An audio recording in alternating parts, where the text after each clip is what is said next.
সন্ত্রাসী সংগঠন এবং উগ্রবাদী হিন্দু সংগঠন আমাদের আলেম সমাজ এখন থেকে 10 থেকে 15 বছর আগে জাতিকে সতর্ক করেছে। বাংলাদেশ নিয়ে তারা ষড়যন্ত্র করতেছে, শুধু ইসলাম আর মুসলমান না, গোটা বাংলাদেশ নিয়ে ষড়যন্ত্র করতেছে। এই ব্যাপারে ওলামায়ে কেরাম আরো 10 বছর আগে সতর্ক করেছে। ইসকন হলো একটা ইহুদি খ্রিস্টানদের তথা পশ্চিমাদের মদতপুষ্ট সংগঠন। এরা সমাজের মধ্যে হিন্দু মুসলিম দাঙ্গা সৃষ্টি করতে চায়। ভারতের মধ্যে যেমন দাঙ্গা সৃষ্টি করে মুসলমান নিধন করতেছে, মাদ্রাসা শহীদ করতেছে, মসজিদ গুলো ভেঙে চুরমার করতেছে, বাংলার জমিনে এরকম পরিবেশ সৃষ্টি করতে চায়। তারই ধারাবাহিকতায় আমাদের ভাই সাইফুল ইসলাম আলিফ ভাইকে শহীদ করেছে।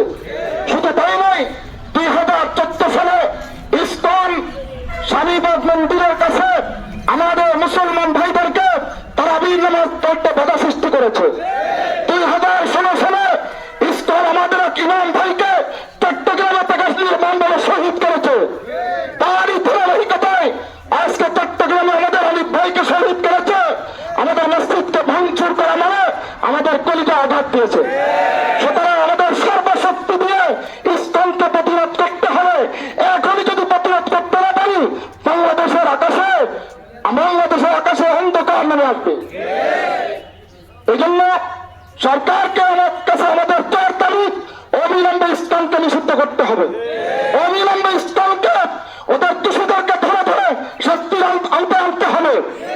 তাতে যাই হোক, যদি এর কারণে আমাদের কষ্ট স্বীকার করতে হয়, আমাদের অভাবে পড়তে হয়, ওই দাদা বাবুরা পেঁয়াজ রসুন বন্ধ করে দেয়, কিছু আসে যায় না। যে বাঙালি 300 টাকা দ্বারা পেঁয়াজ খেয়েছে, 3000 টাকা দ্বারা পেঁয়াজ খাইবে, তারপরে ইসলামকে দৃষ্টান্তমূলক শাস্তি দিতে হবে। ঠিক আছে না? 3000 টাকা নিয়ে তো ফিরে যেতে আমার অসুবিধা আছে। পেঁয়াজ খাবো না, দরকার নেই। দাদা বাবুর কিছু লাগবে না। ইসলামকে বয়কট করতে হবে, নিষিদ্ধ করতে হবে। তাহলে বাংলাদেশের আকাশ অন্ধকার নেমে আসবে।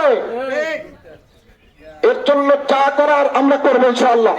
যদি সরকার ব্যস্ত হয়, এদেশের ছাত্র সমাজ আলেম সমাজ ঠিক আছে আবার থাকবে।